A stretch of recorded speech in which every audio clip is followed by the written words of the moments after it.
بسم الله الرحمن الرحیم. الحمد لله رب العالمین والصلاة والسلام علی رسول الله. امروز قصد داریم در مورد ماه شعبان، جایگاه آن در اسلام و روایت صحیح بخاری صحبت کنیم خواهرم.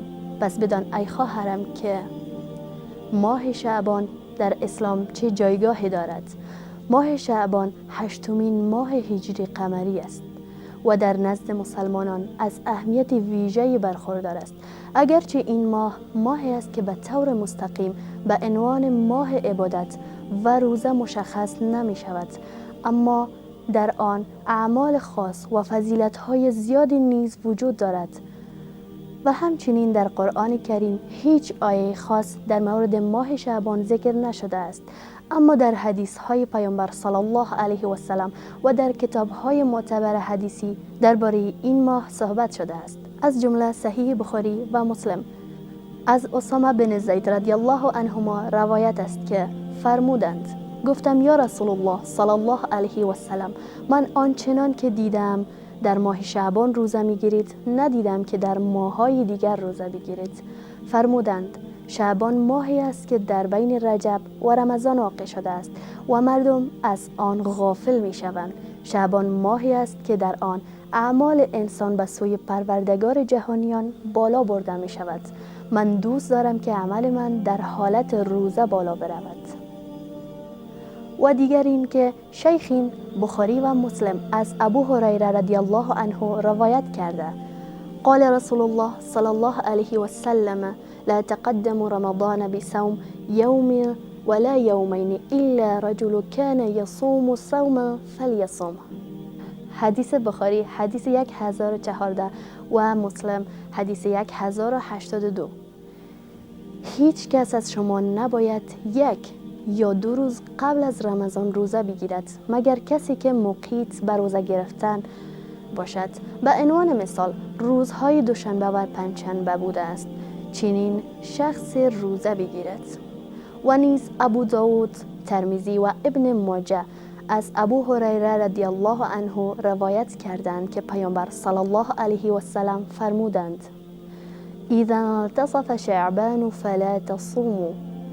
ابو داود حدیث 3237 و ترمذی حدیث 1651 و ابن ماجه 738. هرگاه ماه شعبان به نصف رسید دیگر روزه نگیرید. و باز ترمذی و نسائی از عمار بن یاسر رضی الله عنه روایت کردند که گفت: من صام اليوم الذي يشك فيه الناس فقد عصى ابا القاسم صلی الله علیه و سلم. ترمذی حدیث 682 و نسائی حدیث 2188. فضیلت ماه شعبان در روایت صحیح بخاری پیامبر صلی الله علیه و سلم در مورد ماه شعبان می فرمایند: شعبان ماهی است که مردم از آن غافل هستند که بین رجب و رمضان قرار دارد و من دوست دارم که اعمالم در زمانی که من در حال روزه هستم به خداوند عرضه شود. حدیث صحیح بخاری.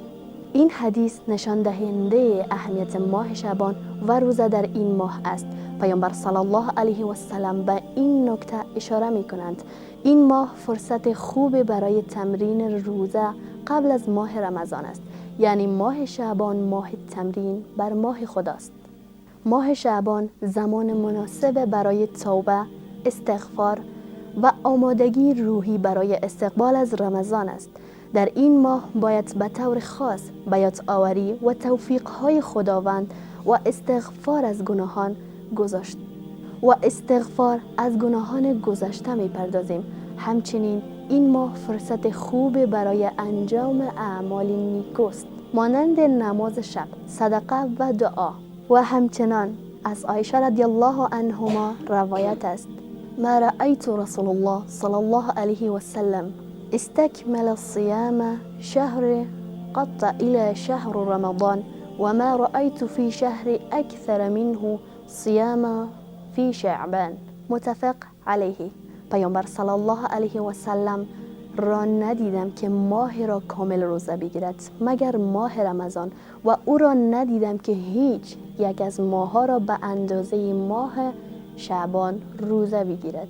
اما موضوع خیلی مهمی را که باید بدانیم این است که پیامبر اکرم صلی الله علیه و سلم در چند حدیث صحیح ما را از روزه گرفتن روزهای پایانی ماه شعبان یوم الشک یا یکی 2 روز آخر و یا نصف آخر ماه شعبان نهی کرده است، مگر برای چند گروه روزه‌داران، کسانی که عادت به گرفتن روزه دارند، یعنی کسانی که روزهای دوشنبه و پنجشنبه را روزه میگیرند، و گروه دوم کسانی که نصف اول و دوم ماه شعبان را به هم وصل کنند.